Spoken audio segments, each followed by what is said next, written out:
He's been a professor at the University of Chicago, Illinois, and at SUNY Albany.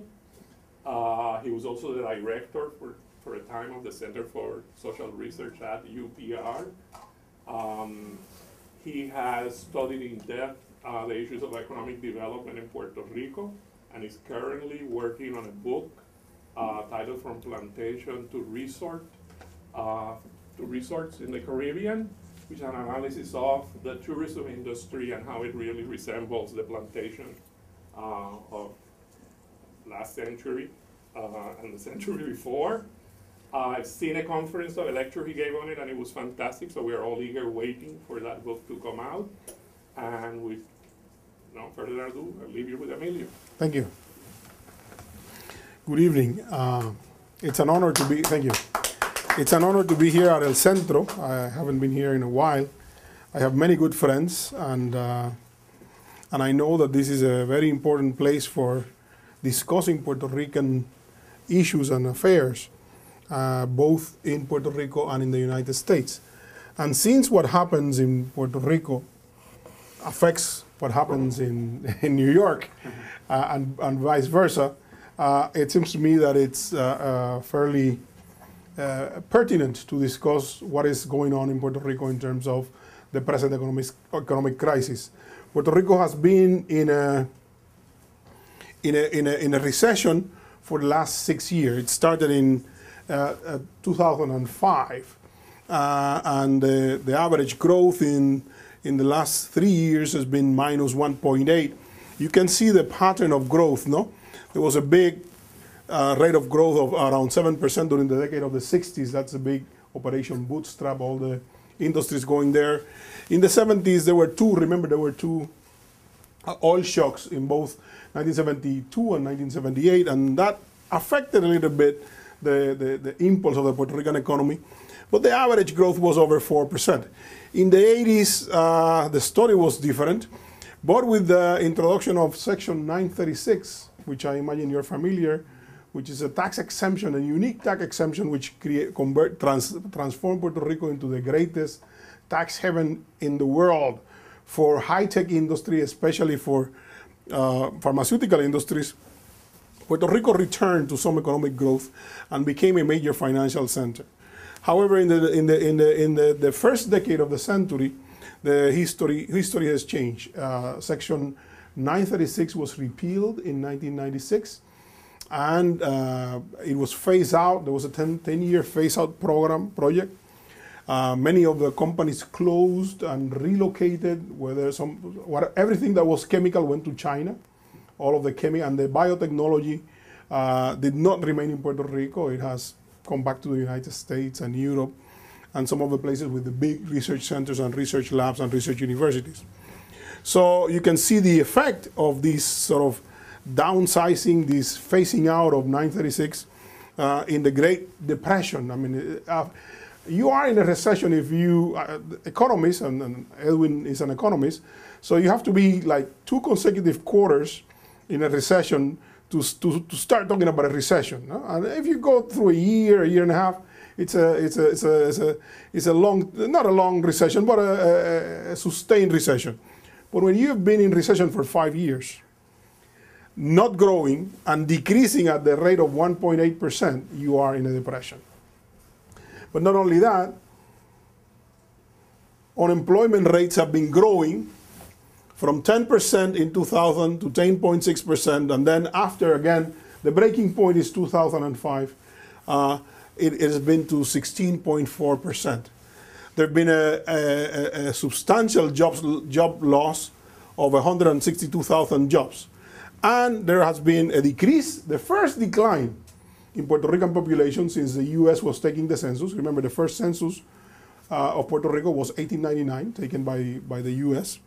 And ever since, it has been taken every 10 years, same as in the United States. For the first time in a century, 110 years, Puerto Rican population decreased by about 2%. The annual rate of migration in Puerto Rico in the year 2000 has been 2010. The big difference is that the new migration is now not to New York, but to Florida and the Southwest. And the components of the migrations is that now they are professionals.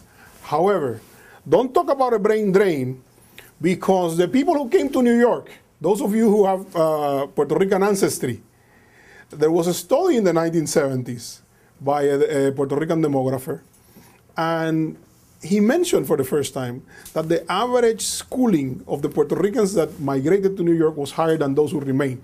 So there is no such thing as a brain drain. The only problem is that the brain drain then meant that people had 8th grade, as opposed to, or high school diplomas, as opposed to now that they have MAs and MDs and PhDs. So the tradition is that those who migrate are the ones who are most qualified and more likely to get a good job and improve their standard of living in the United States. But of course, there are a couple of premises that I want to talk to you about before we enter into this discussion, because this is a very polemical discussion. It's a highly political discussion. I'm a sociologist, and I wrote a book a long time ago called Development Strategies as Ideology. And one of the things I learned, and one of the things I more or less say in the book, I didn't say it this way, I said it this way, but basically when you evaluate economic policy, do not try to find what is good and what is bad. What you have to find is who are the winners and who are the losers. Okay? Who are the winners and who are the losers? If you don't wanna, if you wanna remain neutral or objective, or call it as you may, what you need to do is say, okay, who wins what and who loses what? Who are the winners and who the, so I really don't care whether it's good or bad. I am not going to make that judgment. My judgment is who wins and who loses from this development strategy. The way I said it in 1998 in that book was the decisions that lead to the adoption of a particular development strategy are a function of political struggles, and more importantly, which social groups and classes emerge victorious and assume political control. So if we're going to go this way, if we're going to do industrialization, if we're going to do agricultural development, if we're going to do tourism, it's not dependent on what is good and what is bad, but who has the power and who are the winners and what are the coalitions that benefit from that policy shift. So now, in 2008, there was a change in government in Puerto Rico from the Popular Democratic Government to the new Progressive Party. And the government of Puerto Rico, the new government, devised a new development strategy. And the objective of that development strategy was, first of all, to counter this trend, this downward trend. But the stated objectives were to facilitate the continued evolution of the economy of Puerto Rico, transforming it from one based on low wages, incentives and privileged access to the U.S. market into one based on high skill of labor, modern infrastructure, and access to private capital. The second premises, and form an economy center, and to change it from an economy center on construction and manufacturing to one center on innovation and technology in trade and services. So the Puerto Rican economy for a long time had been centered around manufacturing and construction and the production of goods. And now they're saying we're going to center it into the issue of knowledge and technology and trading services, which is kind of the way to go. No? New York is a rather prosperous place, and there is a lot of, it's a service economy more than anything. In order to do that, in order to implement that policy, the government created something called CAREF, the Consejo Asesor de la Reconstrucción Económica y Fiscal, the council for the reconstruction of the economy and finances, no?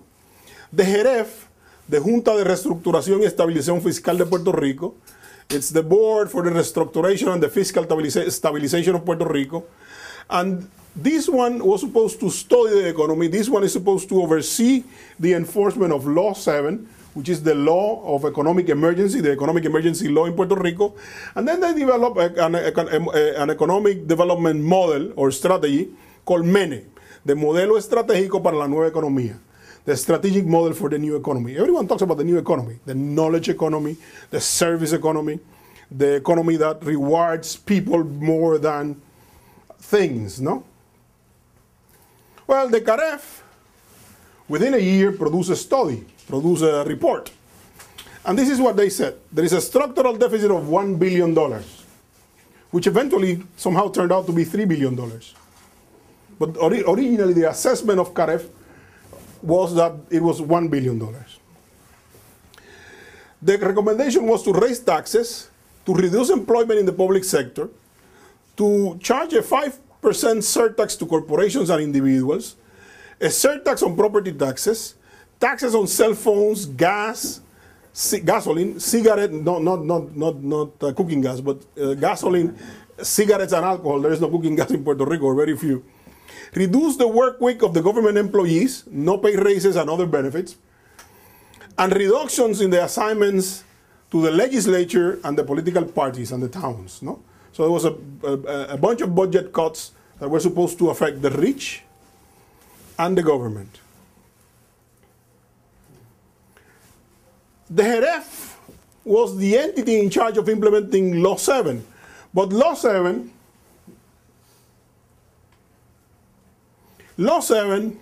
did not implement all of these measures. First of all, it did raise taxes, but originally it raised the taxes not to corporations, but it raised taxes to individuals. Evil. To people. To, The evil. huh? The evil, you mean? The evil precedes this. The evil is from 2006. On top of the evil, which is a 7%, they establish a 5%. So for example, if you make more than $100,000, after they assess your taxes, then they charge you 5% more. So if I have to pay $1,000, I have to pay $1,050 of taxes. No? They also assess an extra property tax. That means that I pay taxes on my property, and they double that. Why? Because they said one of the problems of Puerto Rico is that we're not getting enough revenue. And why are we not getting enough revenue? Because a lot of the professionals that work do not declare their income. So you had the case of doctors and lawyers and accountants who said that their net income, their net taxable income was $100,000, but they own the house worth $1 million. And if you know anything about real estate, they never give you a mortgage that is 10 times what you make. No? So there's a problem there. So the idea was, and it was a good idea, it was a very good idea, to collect on those who were not declaring.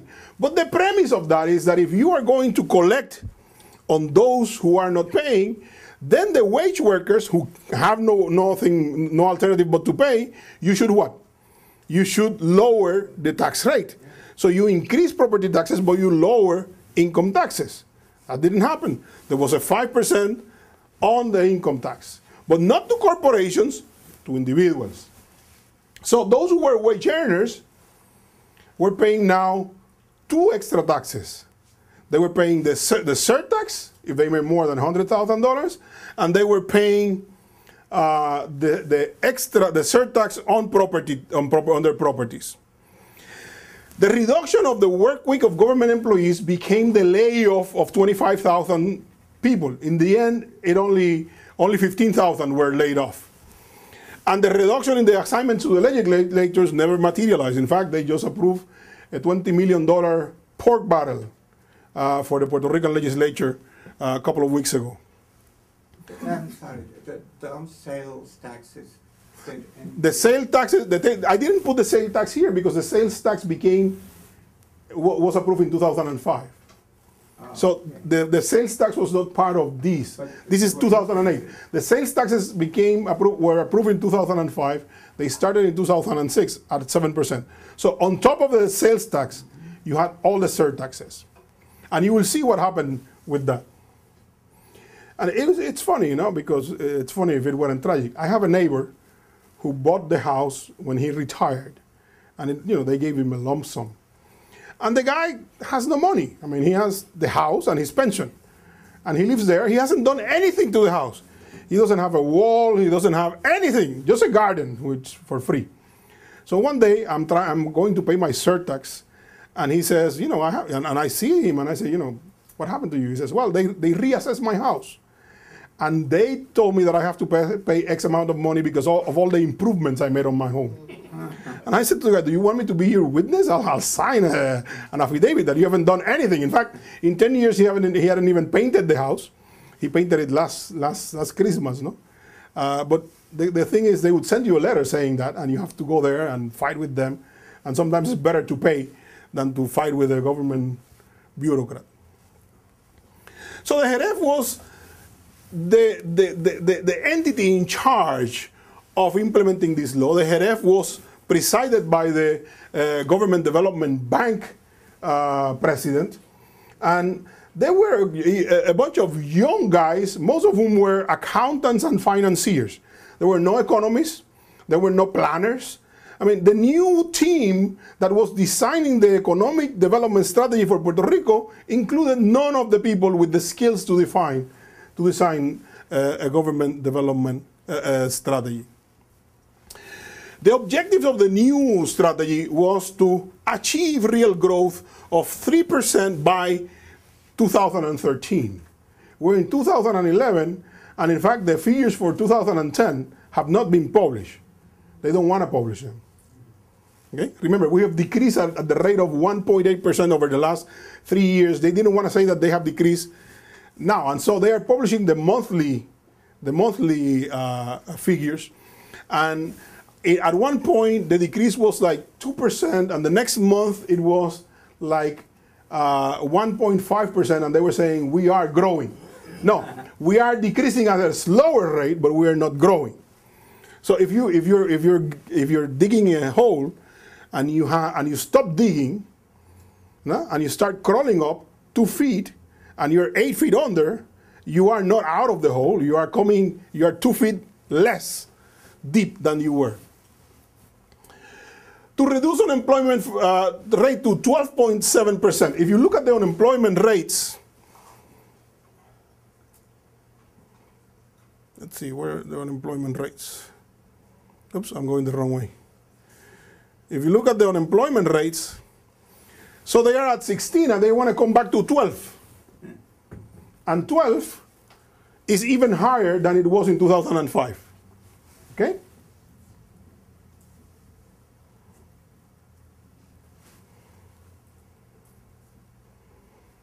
I keep going the wrong way.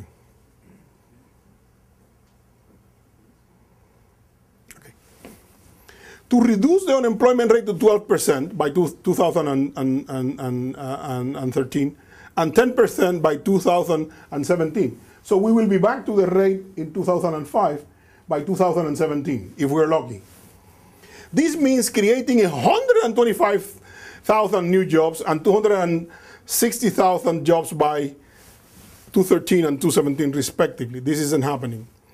The raise of the rating of the general obligation debt from it was almost C to A, the bonds, and to improve our ranking in the World Economic Forum from 42. We're currently ranked 42 out of 180 countries, and we want to come back to 25. However, in 2007, we were 36.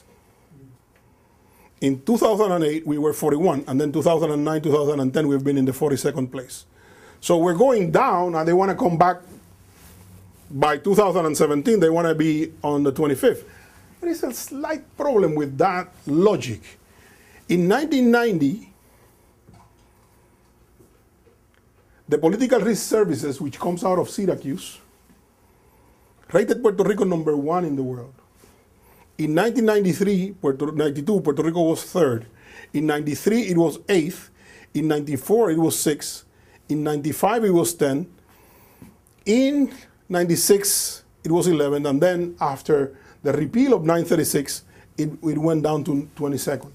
After that, the government stopped paying political risk analysis, and they didn't want to be ranked anymore. They came back to ranking by the World Economic Survey in 2007, and by then they were 36. So we've been going down the slippery slope steadily. And I once had an argument, for the last, from 2006 to 2010, I was the head of the Graduate School of Business at the University of Puerto Rico. And I was talking to a member of the Puerto Rico Development Office. And I said to him, you got to watch for the Costa Ricans and you got to watch for the Chileans. And he said, those people, Latin America, this is an underdeveloped place. They both have pesos in the World Economic Survey.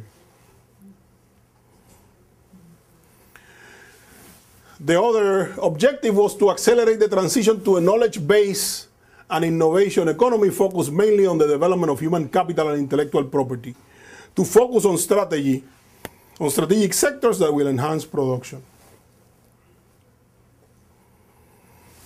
Tourism and entertainment would be very important. Manufacturing, but the sort of R&D part of manufacturing. We were going to become a research and development mecca, because we're much more intelligent than most people. And then banking, insurance, and credit unions would be sort of the source of financial. Trade, the objective was to foster entrepreneurship. One of the problems that Puerto Rico has is that Puerto Rico was used, the Puerto Ricans were used to being the major site of U.S. transnational corporations. So we are first-class managers.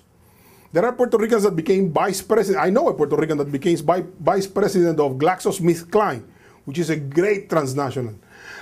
General managers, members of what these transnational companies call their royalty, which is the people that you send to other places. And Puerto Ricans were sent as managers of pharmaceutical transnational corporations to places like Rio de Janeiro, or to Mexico, or to even Singapore. Only problem is these people were not entrepreneurs. They did not know what a supply chain was. Why? Because the supply chain was defined by the company. So you knew that you filed a service order and the supplies will be landed in the San Juan port on X days. But they didn't understand a global supply chain because they were not entrepreneurs. The other one was, again, agriculture, and the objective again is to develop an entrepreneurial, hardworking culture based on quality competitiveness and to maximize yields of soils and high agricultural potential. Puerto Ricans import 85% of what we eat. And our two companies growing chicken, raising chicken, have collapsed. In fact, the collapse was such that the chicken were eating one another because they didn't have money for the feed. The key policies of fiscal adjustment, government retrenchment. As I said, they were going to sack 25,000 people. Well, between the time they announced it in 2006, in 2008, and the time it became policy in 2009, the deficit had grown from what? From 1 billion to 3 billion. Because they found a deficit that it was an accounting mistake. So the deficit was now 3 million. Only problem, small problem. By sacking 25,000 people, you can save only 380 million. So how do you ameliorate a deficit of 3 billion by saving 380 million? It's a bit of a problem. Well, the story continues. And the actual layoffs as of January of 2010, and this is the source I got it, was 15,492. The retrenchment policy, Puerto Rico's tax structure was a 30 plus the surtax.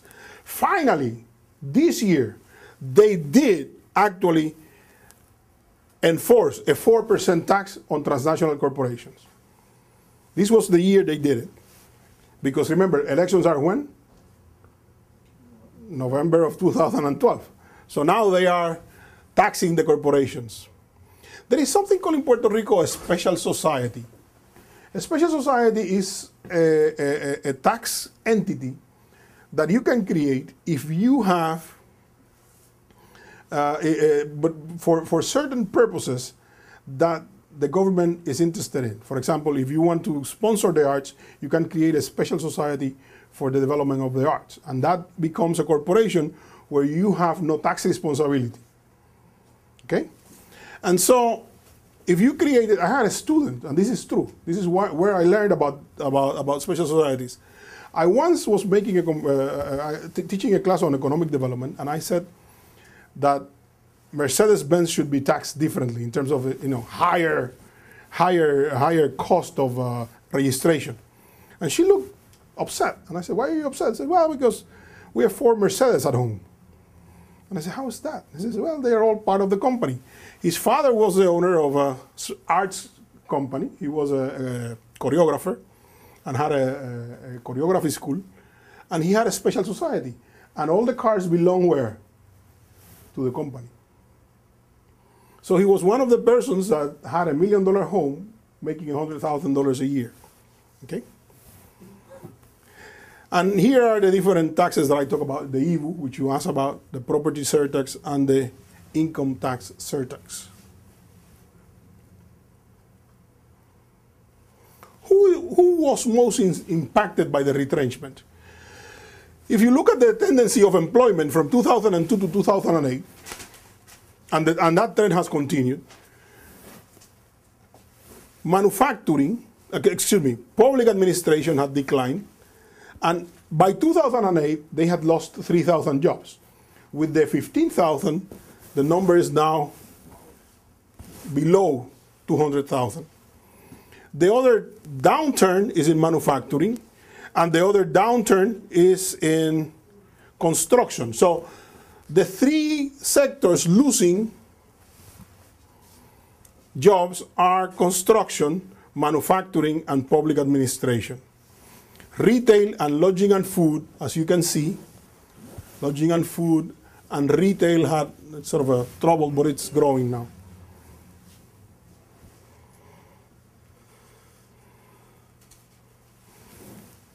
So manufacturing lost 17,000 jobs. Public administration lost 3 plus the 15 is 18,000. And construction lost 12,000 jobs.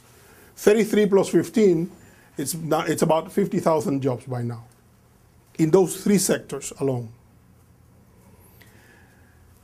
But here it is. The problem is that the highest income is where?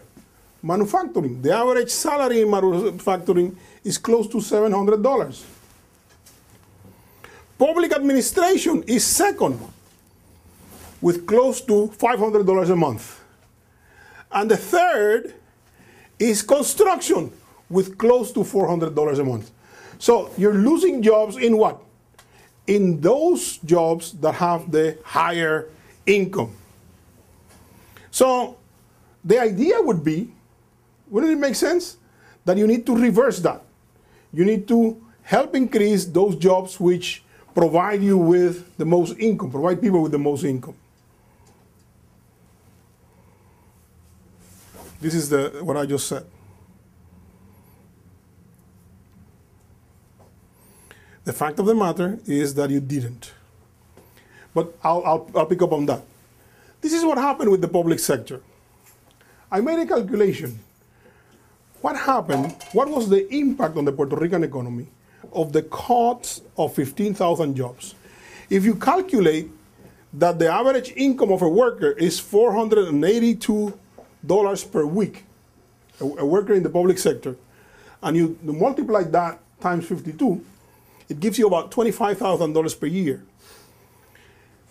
If you calculate that after taxes and other deductions, the take-home pay, the average take-home pay of the 15,000 people, 15,500 people that were laid off is $1,500 take-home pay, that means that you took away from the market, you took away from the domestic economy $23 million per month.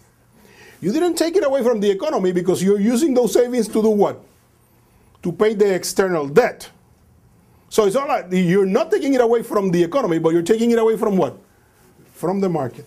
And one of the things I learned, 1984, with a professor at the University of Manchester when I went to a lecture. I graduated from Liverpool, but I went to this lecture in Manchester. We were talking about that earlier. If you're talking about economic growth, you're talking about what? About the expansion of the market. If the market contracts, you have what? Recession. And if it contracts steadily, you have depression. So one of the things that happened with the retrenchment of the government was that bankruptcies increased. 9,000 bankruptcies in the first 10 months of 2009, 26% more than 2008. An accumulated debt of 1,755 million, 54% more than 2008.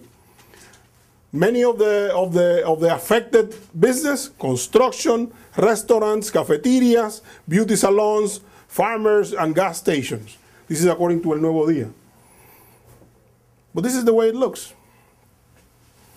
In 2002, the number of bankruptcies were about 350. Then they declined. Then they went up just before the IVU. Then they went down, the year of the IVU, and then they picked up again. These are business bankruptcies. These are non-business bankruptcies, personal bankruptcies. A lot of these was special societies, people, artificial bankruptcies, people who were declaring themselves bankrupt to set up new businesses. But here, again, a big decline and a steady increase of bankruptcies. Mortgage foreclosures in Puerto Rico, 2008, 2,357. 2009, 2,454. 2010, 3,152.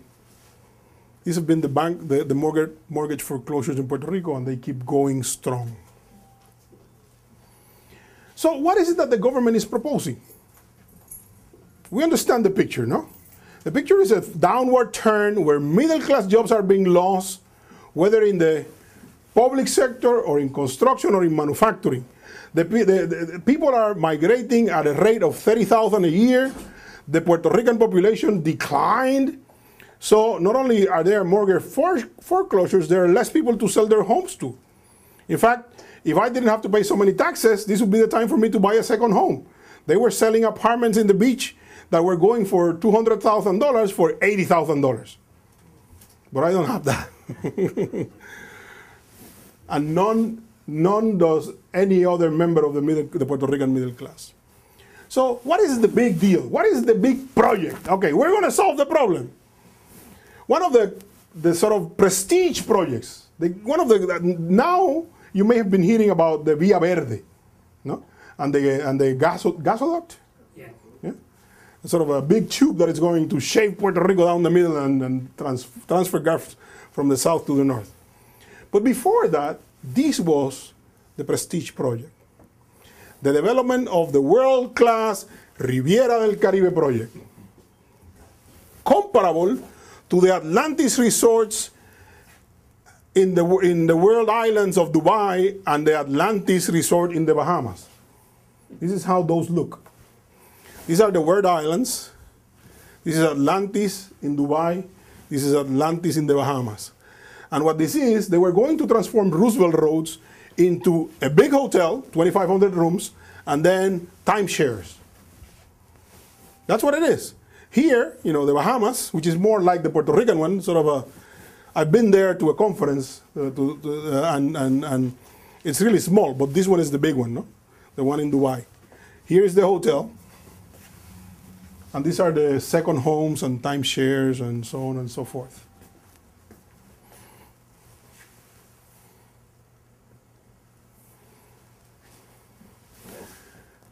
Riviera del Caribe would include Ceiba, Vieques, and Culebra. It will be a sort of a hotel complex.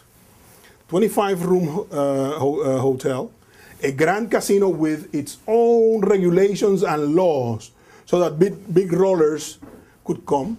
An adjacent airport, the airport of the former military base, Roosevelt Roads. A cruise ship port and passenger ferry terminal, which will go to Vieques and Culebras. Jaime Gonzalez said that this is an evolution of that concept and opportunity to enhance tourism, the tourism brand of the island, incorporating the entire Eastern Coast into the tourism development plans. By adding Vieques and Culebra, the Riviera concept, we're expanding tourism, our tourism footprint to the region in an integrated manner. But this is the way he said it. Let me put it to you. You may have seen this. This was in YouTube. This is the way he said it.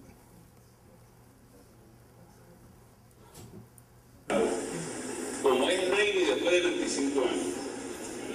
Vamos a quitarnos unos complejos también. Que algunas de las tiendas vendan productos que yo no pueda comprar y que ustedes no puedan comprar, pues, such is life, como se dice. Such is life. No todo el mundo ha sido tan agraciado. Pero no hay exclusión ninguna aquí de nadie. Y el que no tiene ni siquiera 50 chavos para comprarse un limber, que eran a 5 chavos cuando eran muchachos, por lo menos pueden disfrutar de caminar libre de costo por esos paseos peatonales frente al mar y ver los cruceros llegar y verse a los pasajeros bajar, los pasajeros con chavos, y ver a los pasajeros meterse en las tiendas y ver a los pasajeros comprando cosas caras. Y al que le cree esos complejos, pues lo siento mucho por ustedes, porque la vida es así. No todo el mundo ha sido tan agraciado como otros.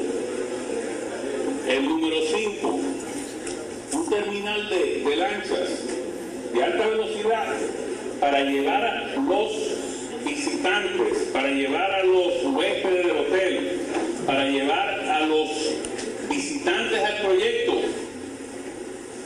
Y nuevamente a calzón quitado, que puedan pagar lo que les pudieran cobrar por ir a ese ferry, para ir a Vieques, para ir a bañarse a la playa de Vieques, o para ir a comer en un restaurante a Vieques, o para los que están quedando en Vieques, venir a comer o ver un show de Cirque du en este proyecto.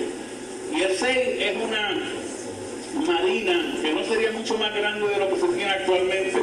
Es sencillamente para darle acceso a esas personas más agraciadas que ustedes y que yo, que tienen unos yates de 50 pies, que vienen y atracan aquí y están un par de horas. Pero no se preocupen por eso, no todo el mundo tiene derecho a eso. Y sigan jugando la loto o la revancha o lo que sea, que quizás uno de ustedes se fue a comprar una lancha también. Esa es la presentación del proyecto del concepto que yo he desarrollado. Si tiene... So I don't know if you were able to follow it, but the gist of it is this guy is saying, so this is for rich people. This is the scheme. Emilio, what position did he have? Jaime Gonzalez was the executive director of this project. He was part of the government, and basically what they were doing was trying to develop Roosevelt Roads, which was a naval military base, which the Navy left in 2005. And they were trying to say, okay, what do we do with these facilities? And what they were saying is, this is what we're going to do. We're going to do high upscale tourism a la Dubai, a la World Islands of Dubai, or a la Atlantis in Bahamas, in Nassau. And this is, again, the scheme that they were talking about. This is the marina that he was talking about for 50-foot yachts, of course. And he was saying, if you do not have a yacht, what you should do is play the lottery, no? Remember, Puerto Ricans are always playing the lottery, no? So it's nothing new. Play the lottery and see if you hit the numbers, no? Didn't Anibal initially want to turn Roosevelt Roads into a U.S. spy station for the Internal Security Department? I don't know that. I don't know that. It may be. I don't know. And so here, I sort of, it's basically, what is happening is, in the midst of this recession, what is the name of it? David Madoff, is it? David Madoff? Madoff. People like David Madoff, I mean, people like that. That has been growing. The world is in turmoil. There is a global recession, but upscale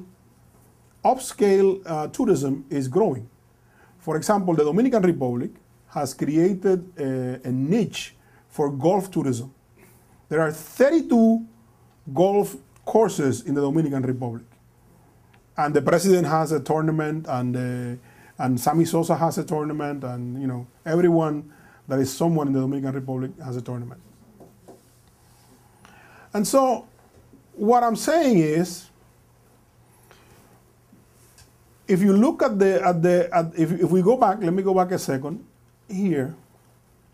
So you are telling me that the lower paying jobs are in lodging and food and in retail, and this is the project that you're promoting.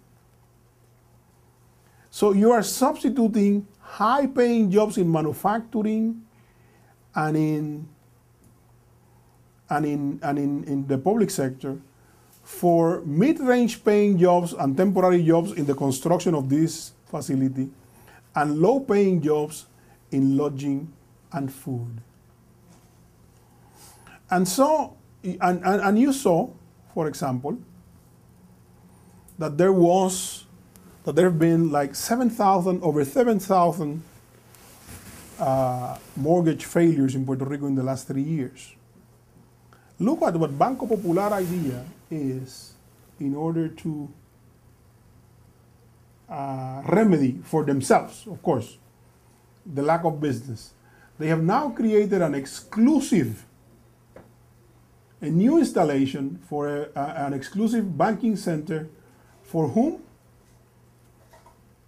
For La Misión, the mission of the Popular One is to provide financial solutions, integrated financial solutions to affluent families. So they have finally come up with the big idea, we're losing mortgages, let's create, for those who are still rich, let's create a special, and these are the guys, and these are the people who were there. I mean, I got this from, this news was from something called Magazine, which is the sort of social supplement for Sundays. I once, in 2003, I once had one of my students count the amount of black Puerto Ricans that were photographed there. They were not more than 1%. And by and large, they were either serving someone or figures like Carlos Delgado, no? Who was there. There was one where Carlos Delgado era el único negro. The other one was Paul Latortu, who was my dean, no? Who was a Haitian of wealthy men. So these are the beautiful people who are going to enjoy the new facilities of Banco Popular, while the rest of us struggle to pay our mortgages. The news is not good. There is there are gloom days ahead of us. I don't think that that the worst is over. We've been in a recession for 6 years. The rate of participation of Puerto Ricans in the labor force have dropped from about 44% to about 40%, which means that 4 out of every 10 Puerto Ricans able to work are actually working. But the worst part is, since population have dropped, and since you only talk about those who are looking for a job, that means that about 30% of Puerto Ricans of age between 18 and 65 are working. So things don't look good. I don't think that they will improve until we sit down and try to map out a strategy that is not centered on this, that is not centered on catering to the rich, but centering on trying to put the country back as part of the global economy, as a productive unit within the global economy. But that hasn't happened, and I don't see it happening in the near future. Thank you very much.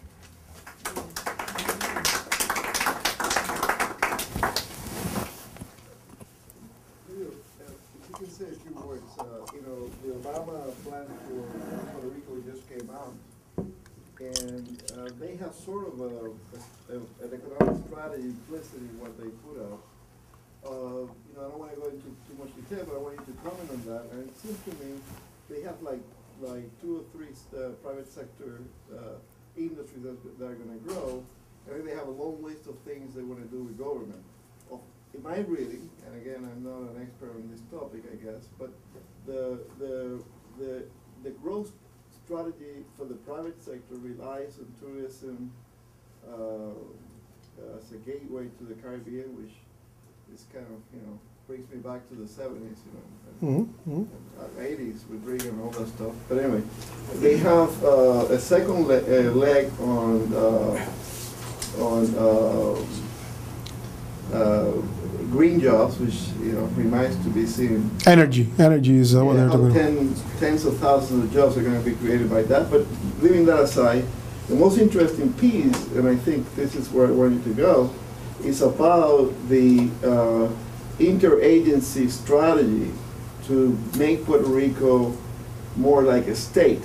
And now, if you were to look at growth sectors, the implementation of Obamacare in Puerto Rico will bring, over the next shortly, about $500 million as an injection to the economy, and over time, probably will be the fastest growth industry in Puerto Rico, just the revamping of all that disaster that we had with the thing.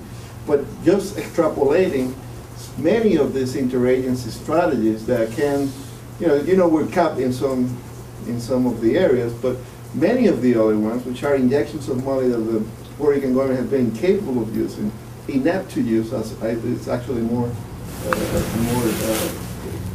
better description of that. So I see that part of the flux of federal injections of money into the economy as a more promising industry and a more creation of middle classes because of the type of jobs that they create than any of the other pieces that I've seen mentioned in your talk or in the other documents that I've seen from the government. So comment on that, because you left the external sector out, and I want you to. Yeah, the thing is, Puerto Rico, the external sector that you're mentioning is the government, is the federal government. There is no external sector in terms of foreign direct investment. There are no foreign investors looking to invest in Puerto Rico, not even in tourism, because Puerto Rico, first of all, it's a very expensive tourist site. The average stay in Puerto Rico is 2 to 3 nights, okay? While in other parts of the Caribbean is 7 nights.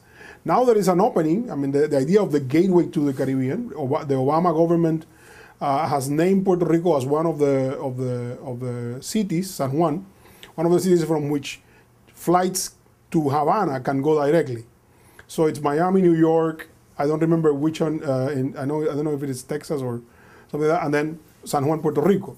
So that would be, sort of hoping to promote Puerto Rico as a gateway to Cuba when it opens up. The other problem is, that's what the report says.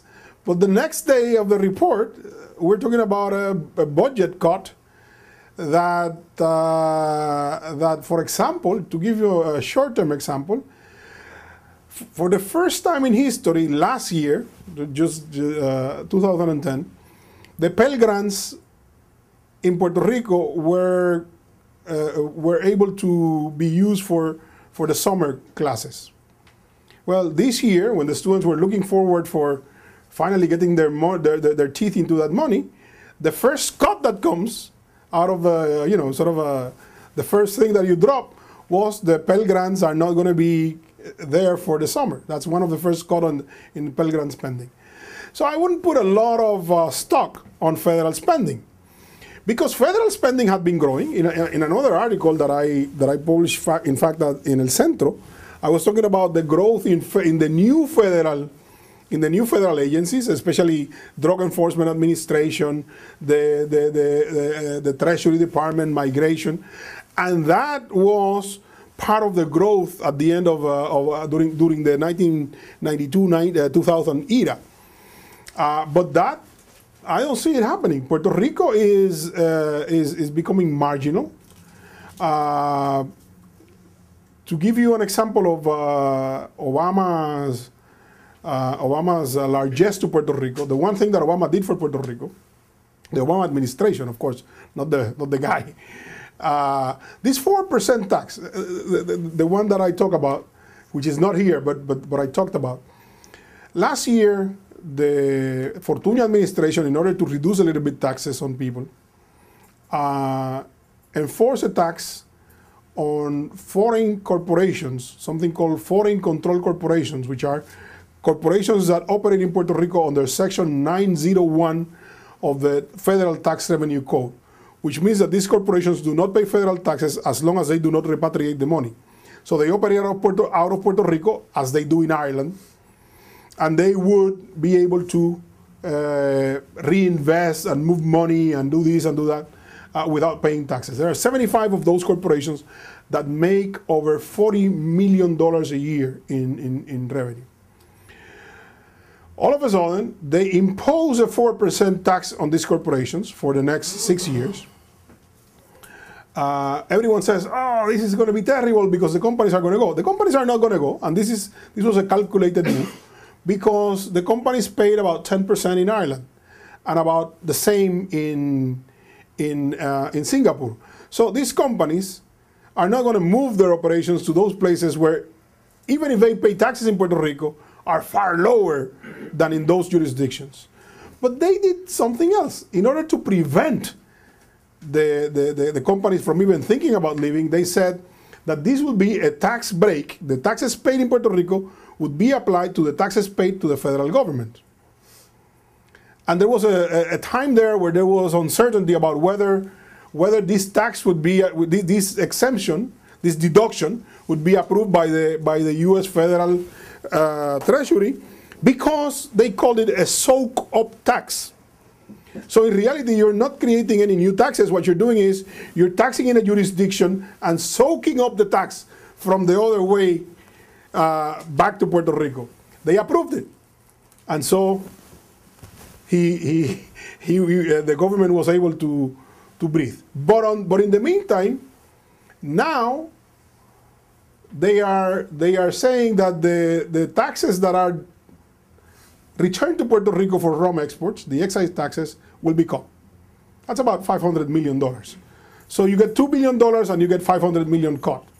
In the end, the net balance is favorable, but it's $1.5 billion, not the $2 billion that you expected. So is the federal government going to do that? Is the Obamacare going to translate into more jobs in Puerto Rico?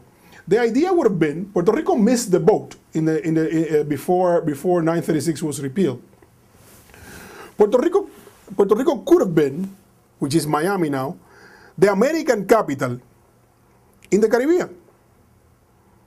It isn't. The American capital of the Caribbean is Miami. Puerto Rico could have been the retirement center for many Americans. Instead of going to Arizona, which is a desert, you go to a tropical paradise. We missed the boat on that one. Now we're talking about the Riviera. The Riviera should have been, something like that could have been couched differently, as of course not with the such is life mentality, but couched differently. It could have worked. It never happened. Puerto Rico could have been the low-cost center for cosmetic surgery for Americans.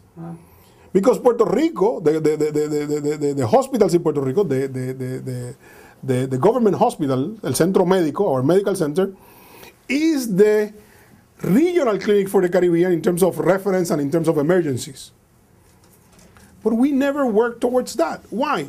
Because we had it all. That is in the bottom line. And the idea would have been, we should have been doing that a long time ago. What is Obama going to do in terms of, the amount of money that you have to invest to create that now? It may work. I mean, I hope it works. I'm not saying it won't work. But what I'm saying is we missed the boat. We should have been already in a position to do it. But we weren't. The other problem is Puerto Rico has become more violent than even Mexico in terms of murders per capita. Of course, there are more people murdered in Mexico, but Mexico is a country with how many million of people? 18 million, something like that? We've become the murder capital of the world. We're competing favorably with Jamaica. And that is a problem, because quality of life, since the 90s, the whole new doctrine about good employment and good jobs and relocation places and retirement places is quality of life. And quality of life in Puerto Rico is a big problem.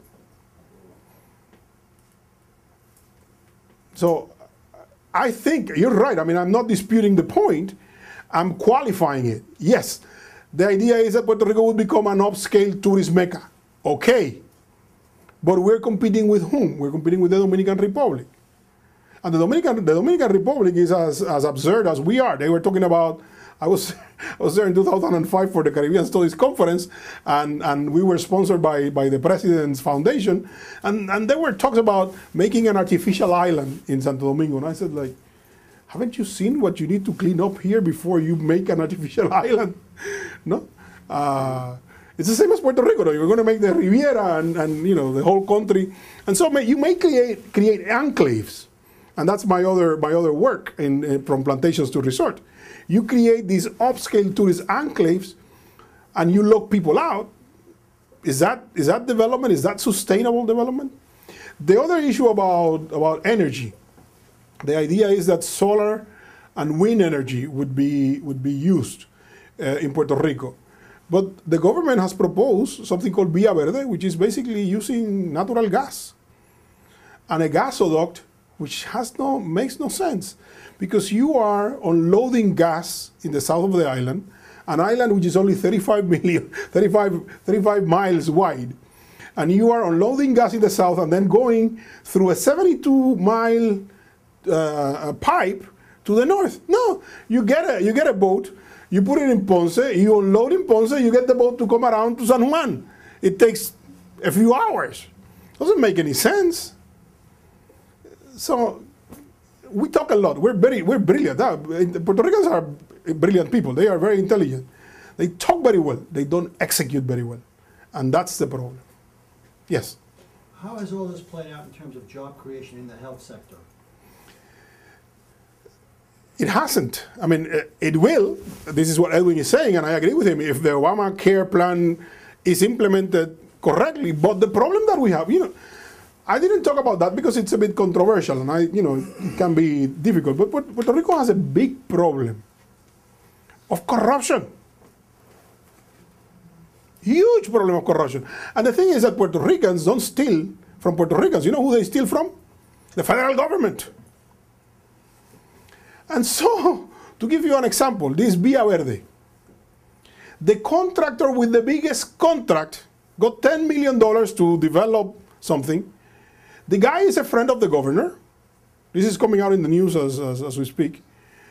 The guy does not have an office. So he got the contract and he subcontracted someone to do the job for him. If you give me $10 million, I'll do the same thing. Actually, if you give me 5, I'll do it for 5 less. It's unconscionable. What reforms are being brought to the table other than a resort over here, a casino over there? What serious economic reform? I, for one, am aware of el movimiento Unión Soberanista sobre la libre asociación. Se ha escuchado annexation, ¿no? I truly believe, what is it worth when you have all these presentations of economic reform where it hangs on the balance of its political status? There was a conference, there was a seminar the other day at MIT, and they invited a bunch of economists and social scientists and entrepreneurs from both MIT and the University of Puerto Rico. And my presentation there was, if you are going to talk about Puerto Rico, please think of Puerto Rico as a non-independent territory of the Caribbean. Because the problem is not just that we have never solved our status issue.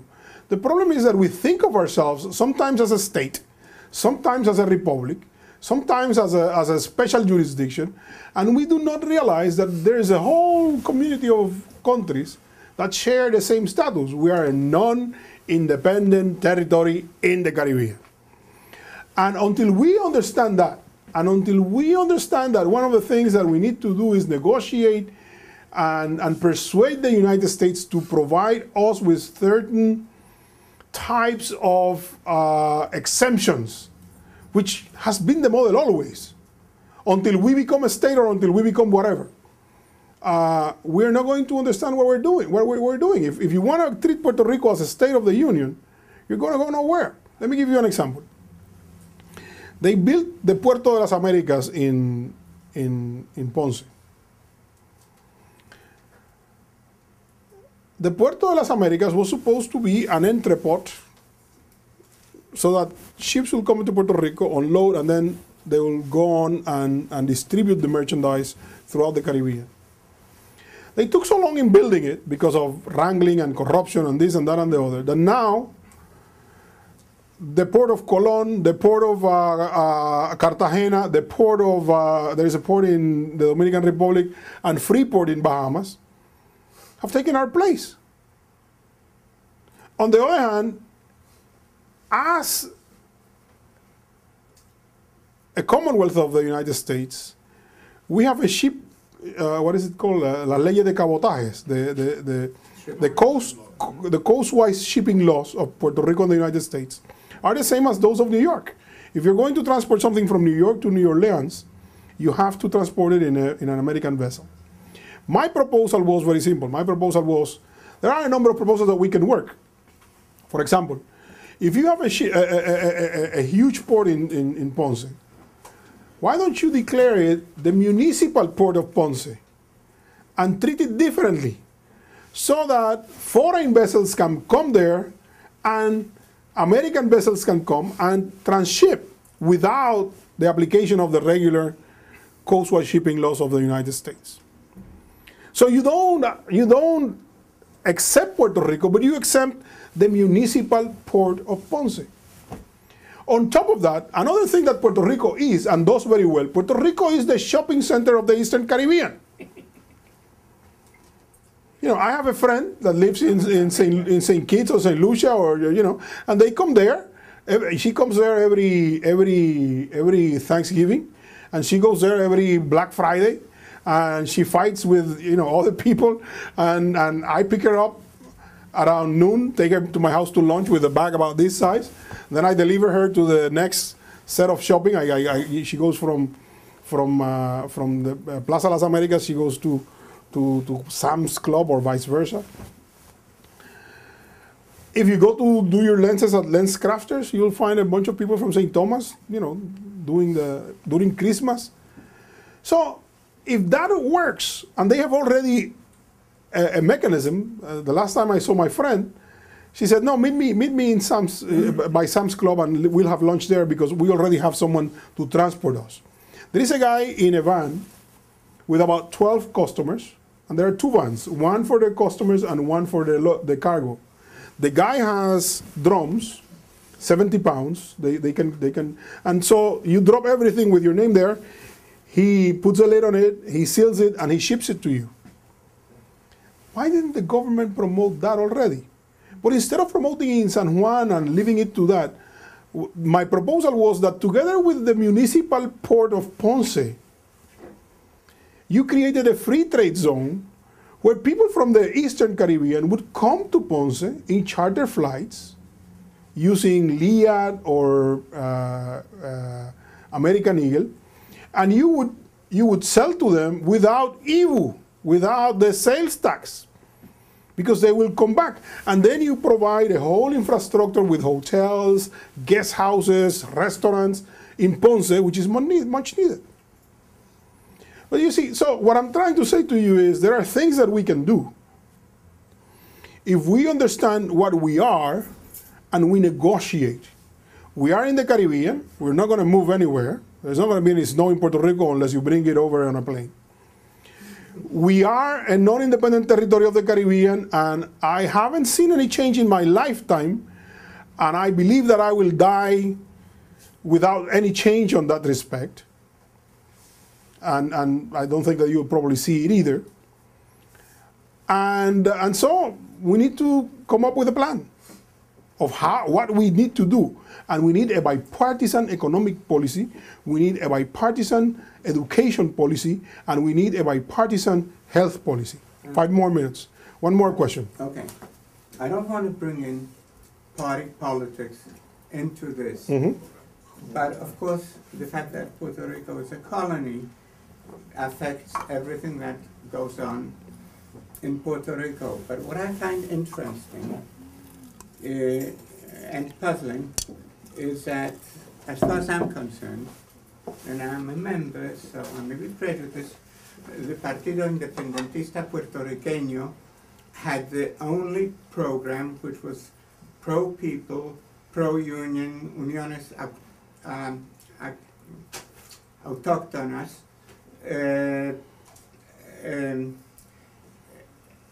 and no corruption as we can find. I understand that people didn't vote for the PIP because they were scared that Fidel Castro would take over in Puerto Rico and stupidities like that. But also, on the other hand, the PIP did not accept the concept of gobernar la colonia. Antes de que haya independencia, pues all these good pro-people programs, would have been, acceptable to the majority, to poor people, to middle class. The PIP was opposed to the sales tax, which really hurts poor people, as opposed to rich. So I was wondering what thoughts you might have on those, issues. Well, the thing is, that is a bit of a water under the bridge, in the sense that what the United States government did is they provided, it was after World War II, the policy of the United States was Puerto Rico will be better than its neighbors, but worse than than every state of the Union. And that status is, it wasn't an explicit policy, but that's the way it worked out. And so you provide certain incentives, or you provide certain subsidies, or certain federal programs to a certain level. You maintain Puerto Rico above the rest of the Caribbean and below the states of the Union. In that environment, it was nearly impossible to talk about independence, no? And in the Cold War era. And so the pro-independence movement did as well as it could be, as well as it could do. But the fact of the matter is that, people were better off, and they could see it. And the argument of the common people don't compare themselves to big historical things. They compare themselves to themselves. How was I was a member of one of those independence party, and I remember trying to convince my cousin, you should vote for independence. She said, what are you going to give me that I don't already have? She grew up poor. She grew up in Villa Palmeras, in a wooden house, and now she had a cement house with a car, a color TV set. She was set for life. So what were we offering that she didn't already have? And those who did not get it are here. they came here to the land of honey and milk, no? And in fact, the fact of the matter is that Puerto Ricans feel a little bit better, because when there is a crisis in Puerto Rico, they don't have to apply for a green card, no? Yeah. In fact, I'm amazed that Puerto Ricans have been fairly solidarious with the predicament of other minorities, because we have a U.S. passport. So there were things that, it's a very complex issue. I'm oversimplifying, and I have one more minute, but it's water under the bridge. And then the Americans, what they said, the Americans are like my mother, like my father, actually. Whenever he didn't want to tell me, like my mother, whenever she didn't want to tell me no, she said, ask your father. And so I asked my father, and he would say no, and my mother, got off the hook. And if I went to my father, she'd say, ask your mother. And those two were in the same boat. And that's what the Americans are saying. When you decide, well, I haven't decided, and we're not any close to deciding it. The last plebiscite we have, what was the winner? None of the above. That's right.